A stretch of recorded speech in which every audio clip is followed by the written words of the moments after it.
Start this video off by saying I'm not a financial advisor. Should you choose to invest in Bitcoin or any other asset, do your own research or seek the advice of an actual financial advisor, preferably one of those thinking about crypto. Now, this video was supposed to be a part of the last video, but like I said in the last video, well, in the description of the last video, if you read it, I'm running on limited sleep, so my judgment isn't exactly at the best point right now.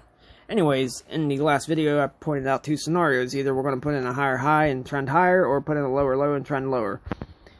This video is going to be explaining the short-term effects of the news of the halving. And no matter what direction we take, I still see a pre-halving run-up happening. We may actually already be on the pre-halving run-up. This may be just a consolidation period before another leg up. So anyways, I'm gonna go over the prices that I see happening if we take the downtrend, or the prices that I can see happening if we continue up. Now, first I'm gonna start with the breakdown. Let's say we put in a lower low, we start going lower. I could see us going down towards 6,000, maybe even 5,500.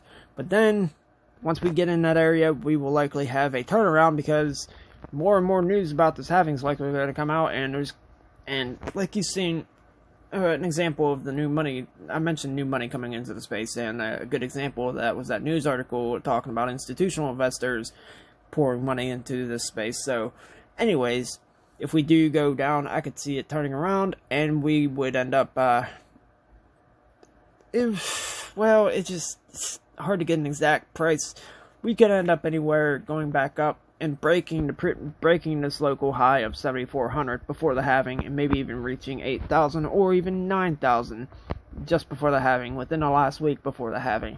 Now, if we continue up from here, like I said, it will take some time to get through the 7,600 area and the $8,000 area, because of the high trading volume on a VPVR. So those are resistance areas, but it will take a little bit of time to get through them. It depends on how soon fresh money starts piling into here. It may not take very long at all to get through these resistance levels. It just depends. It depends on how many people is wanting to dive into speculative assets while there's a pandemic going on in the world. It depends on how far this news reaches. It depends on a lot of things. But regardless, the fact that the Bitcoin halving is less than a month away, people are seeing that. And if we do break higher and people start seeing that Bitcoin is not going any lower from here, that may just be enough for them to say fuck it and start buying in. And so if we, like I said, if we get our leg higher and we get above the 7,400, 7,600, and even eventually the $8,000 area, by the last week and a half prior to the halving, we could see quite a parabolic rally up towards $9,000, $10,000, $11,000, maybe even $12,000 by the halving. Like I said, though, do keep in mind, this is my personal opinion. This is not anything for you to directly trade off of. I encourage you all to do your own research into this, to do your own technical analysis, base your trades off of what you feel is the right move to make, and whatever else. But yeah, those are my two scenarios for the upcoming halving.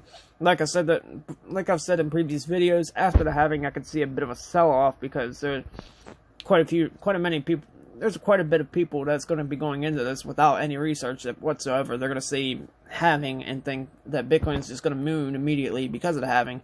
I mean, well, technically, short term, that is mooning, but just not anywhere. Maybe in a traditional stock market, that would be considered mooning. But as far as Bitcoin goes, this is just another day in the market.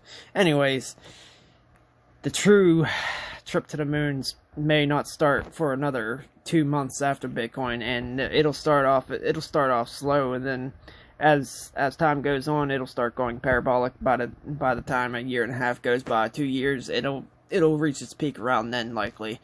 And I could see it surpassing $100,000 with no trouble at all. So that gives you the answer as to whether long term I am still bullish or not. Yes, I am still bullish on Bitcoin long term. And short term, I could see a pre-halving run up. It just depends on whether we go up or down from here as to where the price will likely be at the time of the halving. So with that, I'm pretty sure I'm not going to be putting any more videos out today, because I think that's really all I have for you guys today. Stay safe out there, guys. I will see you all next time.